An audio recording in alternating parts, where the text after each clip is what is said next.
Kita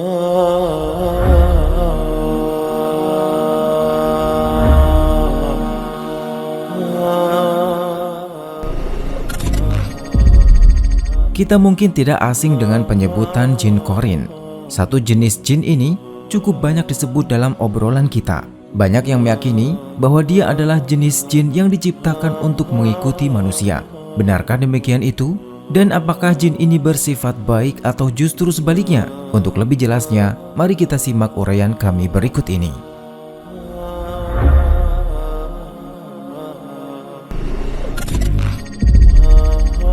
Korin adalah jin yang ditugasi untuk mendampingi setiap manusia dengan tugas menggoda dan menyesatkannya. Karena itu, korin termasuk setan dari kalangan jin. Syekh Ibnu Utsaimin ketika ditanya apa itu korin, beliau menjawab, korin adalah setan yang ditugasi untuk menyesatkan manusia dengan izin Allah.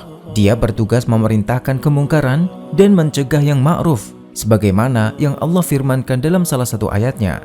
Setan menjanjikan kefakiran untuk kalian dan memerintahkan kemungkaran, sementara Allah menjanjikan ampunan dan karunia darinya. Allah Maha Luas lagi Maha Mengetahui. Akan tetapi, jika Allah memberikan karunia kepada hambanya berupa hati yang baik, jujur, selalu tunduk kepada Allah, lebih menginginkan akhirat, dan tidak mementingkan dunia, maka Allah akan menolongnya agar tidak terpengaruh gangguan jin ini, sehingga dia tidak mampu menyesatkannya. Jin korin diutus kepada semua manusia, tidak terkecuali Nabi kita Muhammad Sallallahu Alaihi Wasallam. Seperti yang dijelaskan dalam sebuah riwayat dari Ibnu Mas'ud radhiyallahu anhu, Nabi Sallallahu Alaihi Wasallam bersabda, setiap orang di antara kalian telah diutus untuknya seorang korin atau pendamping dari golongan jin. Para sahabat bertanya, termasuk Anda wahai Rasulullah? Beliau menjawab, termasuk saya. Hanya saja Allah membantuku untuk menundukkannya sehingga dia masuk Islam. Karena itu, dia tidak memerintahkan kepadaku kecuali yang baik. Ini adalah peringatan keras terhadap godaan jin korin dan bisikannya. Nabi Shallallahu Alaihi Wasallam memberitahu bahwa dia bersama kita agar kita selalu waspada sebisa mungkin. Harus kita fahami bahwa tidak ada tugas bagi jin korin selain menyesatkan, mengganggu, dan membisikkan was-was. Godaan jin korin ini akan semakin melemah sebanding dengan kekuatan iman pada diri seseorang. Kemudian, jika jin korin adalah jin pendamping yang bertugas menyesatkan manusia, lalu apakah sama dengan khodam? Karena kita pun sering mendengar istilah khodam. Apakah keduanya sama atau berbeda? Khodam adalah jin pembantu. Ia kerap kali berinteraksi dengan manusia dan siap sedia membantu manusia.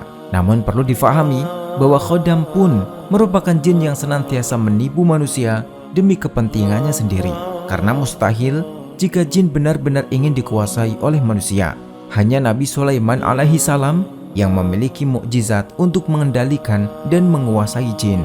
Kisah Nabi Sulaiman dan jin terkait dengan pemindahan singgasana Ratu Balqis adalah buktinya. Dengan demikian, jin khodam yang bertugas membantu manusia pada umumnya dilandasi kepentingan tertentu, yakni menjerumuskan manusia dalam dosa. Sebuah ayat menjelaskan tentang hal itu. Allah Ta'ala berfirman, dan sesungguhnya ada beberapa orang laki-laki dari kalangan manusia yang meminta perlindungan kepada beberapa laki-laki dari jin. Tetapi mereka, yaitu jin, menjadikan mereka manusia bertambah sesat. Di akhirat kelak, baik manusia ataupun jin yang pernah bekerja sama akan saling menyalahkan satu sama lain dan kedua-duanya masuk neraka. Kesimpulannya adalah bahwa korin maupun khodam merupakan jenis jin yang kerap membisikkan bisikan jahat ke dalam hati manusia. Maka sudah semestinya kita menjaga diri dengan senantiasa meminta perlindungan kepada Allah dari gangguan bangsa jin.